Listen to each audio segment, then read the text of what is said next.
નમસ્કાર વિદ્યાર્થી મિત્રો. અત્યારે ગ્રામર સેક્શનમાં આપણે વાત કરી રહ્યા છીએ સિમ્પલ પ્રેઝન્ટ ટેન્સ અને તેના બે ભાગ સુધીની વાત પરિપૂર્ણ કરી ચૂકેલા છીએ. હવે તેના ત્રીજા ભાગમાં આપ સર્વેનું સ્વાગત કરું છું. ત્રીજો ભાગ એટલે સિમ્પલ પ્રેઝન્ટ ટેન્સના WH ક્વેશ્ચન્સ. WH ક્વેશ્ચન્સ સાથેની વાક્યરચનાઓની હવે આપણે શરૂઆત કરીએ તો સૌથી પહેલા WH ક્વેશ્ચનમાં આવે છે વુ. WHO વુ એટલે કોણ અથવા કોણે. સૌથી પહેલા એની ક્રમ રચના સમજી લઈએ. વુ પ્લસ ક્રિયાપદનું એસ કે ઈએસ વાળું રૂપ પ્લસ કર્મ પ્લસ અન્ય શબ્દો પ્લસ ક્વેશ્ચન માર્ક. હવે કર્મની રચના વિશે તમને ખ્યાલ જ છે. કર્મ એટલે પ્રથમ આવે સજીવ કર્મ અને ત્યારબાદ નિર્જીવ કર્મ, અને જ્યારે અન્ય શબ્દ એમ લખીએ ત્યારે એનો અર્થ થાય છે સ્થળદર્શક શબ્દ, સમયદર્શક શબ્દ અને અંતે ક્વેશ્ચન માર્ક. હવે જુઓ, એના એક્ઝામ્પલથી શરૂઆત કરીએ. Who obeys the commands regularly. Look at the first sentence. હવે એનો ધારો કે જવાબ આપીએ તો Atul obeys the commands regularly. હુથી પ્રશ્ન પૂછ્યો, જવાબમાં ત્રીજો પુરુષ એકવચનનો કરતા અતુલ મૂકવામાં આવેલો છે એટલે ઓબેઇઝ OBEYS આવું ક્રિયાપદ મૂકવામાં આવેલું છે. હવે એને બદલે જવાબ આમ લખ્યો હોય તો the soldiers obey the commands regularly. હવે જો જવાબ શું આવ્યો? ધ સોલ્જર્સ ત્રીજો પુરુષ બહુવચનનો કરતા, અને એટલા માટે ક્રિયાપદનું મૂળ રૂપ તેની સાથે મૂકવામાં આવેલું છે. એટલે પ્રશ્ન ત્રીજા પુરુષ એકવચનમાં પૂછવાનો હોય છે અને એનો જવાબ જે છે એ જે પ્રમાણે મૂકીએ એ મુજબનું ક્રિયાપદનું સાદા વર્તમાન કાળનું જ રૂપ આપણે મૂકવાનું. Look at the second sentence. Who teaches you Sanskrit.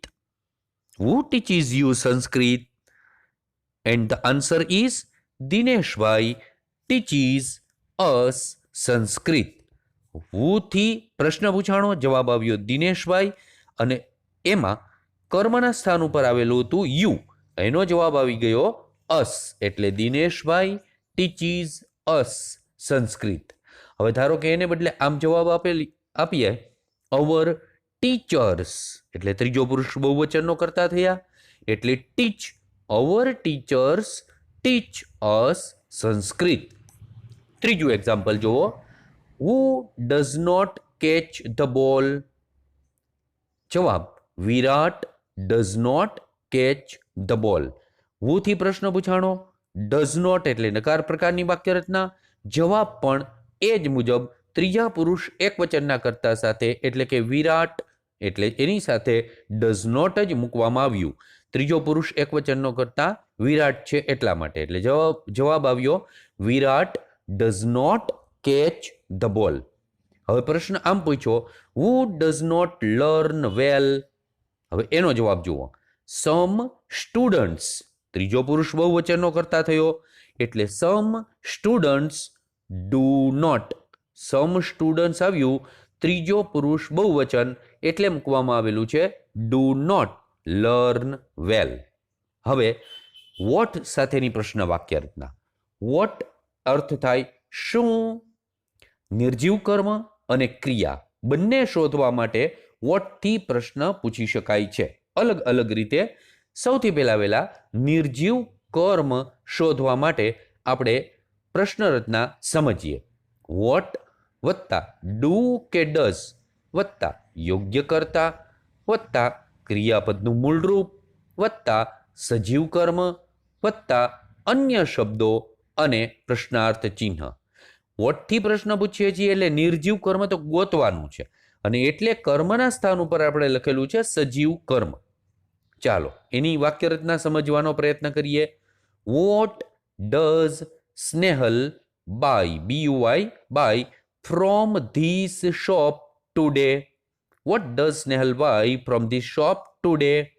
જવાબ આપીએ સ્નેહલ ત્રીજો પુરુષ એકવચનનો કરતા એટલે buys BUYS buys mangoes from this shop today? જવાબ આવ્યો મેંગોઝ. જે પ્રશ્નમાં નથી, પ્રશ્નમાં માગેલું છે એટલે મેંગોઝ અહીંયા જવાબ આવેલો છે. એટલે હવે તમને ખબર પડવી જોઈએ કે આપણને આવું વાક્ય આપેલું હોય અને મેંગોઝ નીચે અંડરલાઈન કરીને આપી તો તમારે વોટથી પ્રશ્ન કેમ બનાવવાનો? કારણ કે પરીક્ષામાં પ્રશ્ન બનાવવાનું પણ આપણને પૂછે છે. અત્યારે તો આપણે જવાબ તરીકે લઈએ છીએ, પરંતુ પ્રશ્ન બનાવતા પણ આપણને આ રીતે આવડે.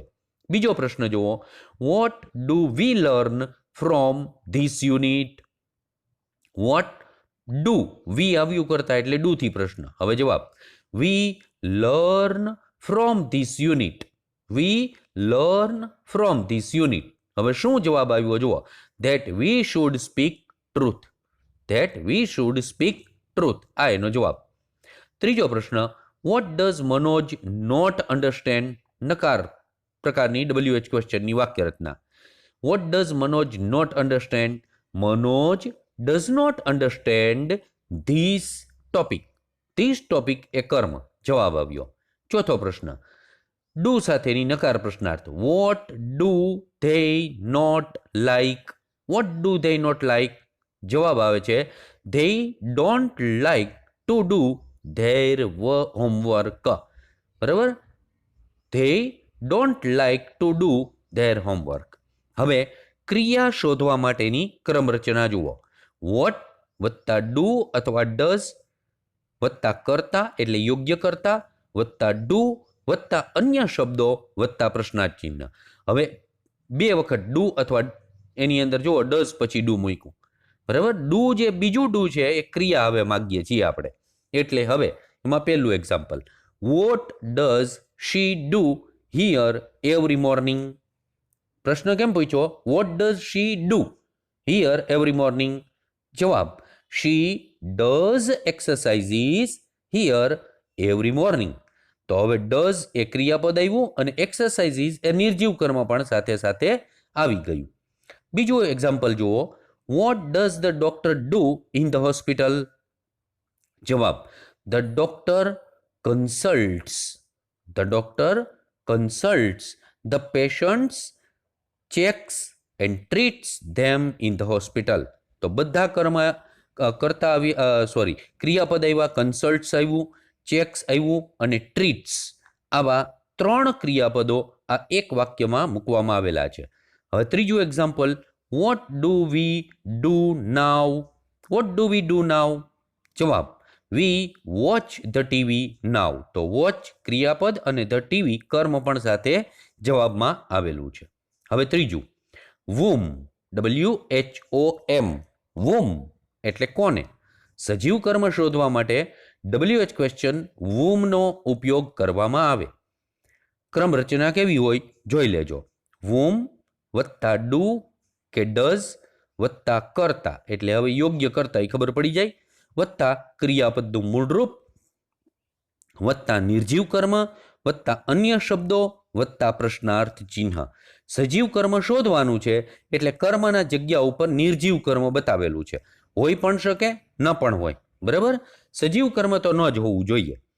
હવે પ્રશ્ન કઈ રીતના? પહેલું example, whom does Anupama offer Har car here? whom does Anupama offer Har car here? Answer, Anupama offers. Does સાથે પ્રશ્ન પૂછ્યો એટલે ત્રીજો પુરુષ એકવચનનો જ કરતા જવાબમાં અનુપમા એટલે ઓફર્સ હર કાર ટુ મોનાલી. હવે જો આ જવાબ છે, ટુ મોનાલી એ જવાબ છે, હિયર. બીજું, whom do those people catch? whom do those people catch? જવાબ, those people catch. those people ત્રીજો પુરુષ બહુવચન એટલે ક્રિયાપદનું મૂળ રૂપ એટલે catch two thieves. આ two thieves જવાબ આવ્યો. હવે two thieves નીચે આપણને પરીક્ષામાં આવું આખું વાક્ય આપ્યું હોય અને એની નીચે અંડરલાઈન કરીને આપેલી હોય તો આપણને ખબર પડવી જોઈએ કે પ્રશ્ન whom થી આપણે બનાવવાનો છે. પસંદ જ કરવાનો હોય છે. આપણે 4 વિકલ્પ આપેલા હોય છે, એમાંથી પસંદ કરવાનો હોય છે, પણ એ પસંદ કરતા આપણને આવડતું હોવું જોઈએ. તો એ આવડવું જોઈએ કે whom do those people catch? આમ પ્રશ્ન બને. ત્રીજું example, whom does નેહાંગ wish today? whom does નેહાંગ wish today? જવાબ, નેહાંગ wishes. એસએચ આવ્યું છેલ્લે, WISH, એટલે હવે એને ES લગાડવામાં આવેલું છે. નેહાંગ wishes to the students of the board today.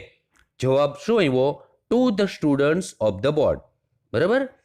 પછીનો ચોથો અને અંતિમ એનો એક્ઝામ્પલનું વાક્ય, whom do you not like? whom do you not like? જવાબ, I don't like dishonest men, MEN બહુવચન, dishonest એટલે અપ્રામાણિક, men MEN માણસો. તો આ રીતે whom સાથેની એટલે કે સજીવ કર્મ શોધવા માટેની વાક્ય રચનાઓ બને. ત્યાર પછી where, WHERE, where એટલે ક્યાં. સ્થળ શોધવા માટે WH ક્વેશ્ચન where થી પ્રશ્ન પૂછાય.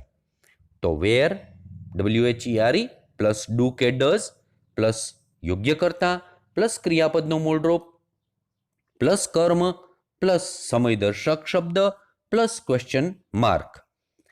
શા માટે સમયદર્શક શબ્દ લખો? કારણ કે સ્થળદર્શક શબ્દ તો આપણે શોધવાનો છે. હવે તેનું પહેલું એક્ઝામ્પલ જુઓ. વેર ડઝ સતુ કાકા ગો એવરી મોર્નિંગ? વેરથી ત્રીજા પુરુષ એકવચનના કરતા સતુ કાકામાં પ્રશ્ન પૂછાયો છે. તો જવાબ લખીએ, સતુ કાકા ગોઝ. સતુ કાકા ત્રીજો પુરુષ એકવચનનો કરતા એટલે GO ને ES લગાડવામાં આવ્યું. Goes to the temple every morning.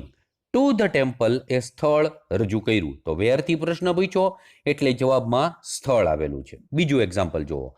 Wear do the students play cricket every evening? જવાબ, the students play cricket on that ground every evening. On that ground એનો જવાબ થયો કહેવાય. પરીક્ષામાં આવું આખું વાક્ય આપ્યું એને ઓન ધેટ ગ્રાઉન્ડ એટલા નીચે અંડરલાઈન આપેલી હોય તો આપણે પ્રશ્ન વેરથી બનાવવાનો રહીએ. કેવી રીતે? તો કે ઉપર દર્શાવ્યો એ રીતે. ત્રીજું, where do we not throw rubbish? RUBBISH, rubbish એટલે કચરો. Where do we not throw rubbish? જવાબ, we do not throw rubbish here and there. Here and there આ સ્થળ દર્શક શબ્દ આવેલો છે. ચોથું example, where does Hemang not perform? Where does ત્રીજો પુરુષ એકવચનનો કરતા હેમાંગ એટલે ડઝ મૂક્યું. નોટ નકાર સાથેની વાક્ય રચના. પરફોર્મ એટલે ભજવણી કરવી. Hemang does not perform in that auditorium. In that auditorium એ સ્થળ દર્શક શબ્દ મૂકવામાં આવેલ છે. હવે ત્યાર પછી વેન સાથેની પ્રશ્ન વાક્ય રચના. વેન, WHEN, વેન એટલે ક્યારે. સમય શોધવો હોય ત્યારે વેનથી પ્રશ્ન પૂછાય. બરાબર. ક્રમ રચના સૌથી પહેલા વેન વત્તા ડુ કે ડઝ વત્તા યોગ્યકર્તા વત્તા કર્મ વત્તા સ્થળદર્શક શબ્દ અને પ્રશ્નાર્થ ચિહ્ન. સ્થળદર્શક શબ્દ આમાં મૂક્યો. સમયદર્શક શબ્દ શા માટે ન મૂક્યો? કારણ કે આપણે સમય તો શોધવાનો છે. તો પ્રશ્ન શેનાથી પૂછાય? વેનથી. જુઓ એનું પહેલું example. When do you go to school? When do you go to school? યુમાં પ્રશ્ન પૂછ્યો, જવાબ આવશે આઈમાં. I go to school at 12 noon. At 12 noon, NOON, noon એટલે બપોર. તો એટ 12 noon એ સમયને રજૂ કરતો શબ્દ તમારી સામે મૂકવામાં આવેલો છે. તો પ્રશ્ન પૂછ્યો વેનથી એટલે જવાબમાં સમય આપવામાં આવેલો છે. When does Vishwa study science every day? આ બીજું એક્ઝામ્પલ. હવે એનો જવાબ, વિશ્વા ત્રીજો પુરુષ એકવચનનો કરતા એટલે સ્ટડીઝ. વાયનો આઈ થઈ અને ES લાગેલો છે. એ નિયમ પણ સાથે સાથે સમજી લેવો જોઈએ. વિશ્વા સ્ટડીઝ સાયન્સ. હવે જો આમાં સમયગાળો આપીએ, from 9 to 10 AM every day. From 9 to 10 AM every day. આગળનો જવાબ હતો એમાં પોઈન્ટ ઓફ ટાઈમ હતો. આની અંદર જે આપવામાં આવેલું છે એને કહેવાય પીરિયડ ઓફ ટાઈમ. બરાબર. વેનથી પ્રશ્ન પૂછ્યો, જવાબની અંદર પીરિયડ ઓફ ટાઈમ પણ આવે. ત્રીજું, when doesn't your grandpa visit the temple? When doesn't your grandpa, grandpa એટલે દાદાજી. હવે એનો જવાબ, my grandpa doesn't visit the temple on Tuesday.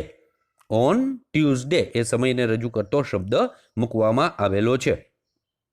ચોથું, when do they not consult the patients? જવાબ, they do not consult the patients on Sunday. On Sunday આ જવાબ મૂકવામાં આવેલો છે. તો 4 વાક્ય રચના અલગ અલગ પ્રકારની હોય છે. દરેકની અંદર તમે જોયું છે એક ડુ વાળું વાક્ય, એક ડઝ વાળું વાક્ય, એક ડઝ નોટ અને એક ડુ નોટ વાળું વાક્ય. આમ 4 પ્રકારના વાક્યો દરેકમાં તમારી સામે મૂકવામાં આવેલા છે. એટલે તમે એકે એક પ્રકારની વાક્ય રચનાથી પરિચિત થઈ શકો. હવે whose સાથેની પ્રશ્ન વાક્ય રચના. WHOSE.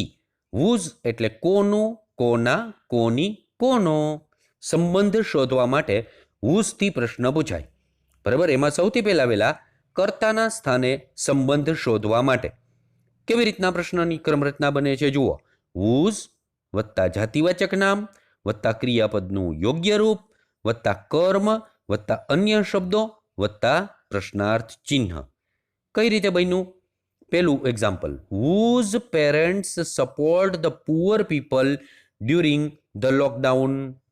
whose parents support the poor people during the lockdown? જવાબ, અભય's પેરેન્ટ્સ. whose થી પ્રશ્ન પૂછાણો કર્તાના સ્થાન ઉપર, એટલે હવે જવાબમાં કર્તાના સ્થાન ઉપર મૂકવામાં આવ્યું અભય's પેરેન્ટ્સ સપોર્ટ. પેરેન્ટ્સ ત્રીજો પુરુષ બહુવચનનો કરતા એટલે ક્રિયાપદનું મૂળરૂપ મૂક્યું Abhay's parents support the poor people during the lockdown. બીજું example, whose brother cries in LKG daily? તો જવાબ, પ્રિયા's brother. પ્રિયા's brother cries in LKG daily. પ્રિયા's brother. તો ત્રીજો પુરુષ એકવચનનો કરતા આવ્યો પ્રિયા's brother એટલે cries મૂકવામાં આવ્યું. ત્રીજું, whose papa does not obey the rules of the road? જવાબ, ભૈલુ's papa. ભૈલુ's papa આ જવાબ, does not obey the rules of the road. અને ચોથું example, whose friends do not study well? જવાબ, આયુષ friends. AYUSH પછી apostrophe S. Ayush friends do not study well. હવે કર્મના સ્થાન ઉપર whose સાથેની પ્રશ્ન વાક્ય રચના કઈ રીતે બને છે સમજીએ. જુઓ કઈ રીતના બને છે. whose વત્તા જાતિવાચક નામ અથવા દ્રવ્યવાચક નામ વત્તા ડુ કે ડઝ વત્તા યોગ્ય કર્તા વત્તા ક્રિયાપદનું મૂળરૂપ વત્તા કર્મ વત્તા અન્ય શબ્દો વત્તા પ્રશ્નાર્થ ચિહ્ન. હવે એની પ્રશ્ન વાક્ય રચના. whose bicycle do you give me today? whose bicycle do you give me today? જવાબ, I give you Mehul's bicycle today. તો મેહુલ્સ bicycle એ જવાબ આવેલો છે અને એ કર્મના સ્થાન ઉપર આવેલું છે. એટલે કર્મના સ્થાન ઉપર સંબંધને રજૂ કરવામાં આવેલો છે.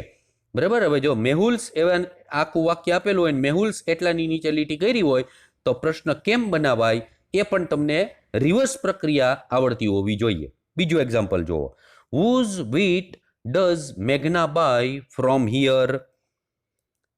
Meghna buys, BUYS. Meghna buys Mr. Patel's wheat from here. Mr. Patel's એ જવાબ આવ્યો. ત્રીજું, whose idea do they not accept? whose idea do they not accept? જવાબ, they do not accept વિજેતા's idea. વિજેતા's એ સંબંધને રજૂ કરવામાં આવેલ છે કર્મના સ્થાન ઉપર. અને ચોથું અને અંતિમ એક્ઝામ્પલ whoseનું, whose ornaments does Prem Chopra not steal? જવાબ, પ્રેમ ચોપરા ત્રીજો પુરુષ એકવચનનો કરતા થયો એટલે doesn't steal, STEAL. સ્ટીલ એટલે ચોરવું. the ornaments of Ayushi. the ornaments of Ayushi આ એનો જવાબ આવેલો છે. તો અત્યારે આપણે વાત કરી WH ક્વેશ્ચનમાં whose સુધીની વાક્ય રચનાની. હવે પછીના વાક્યો થોડાક છે તેની વાત હવે પછીના પાર્ટમાં આપણે કરીશું. આભાર.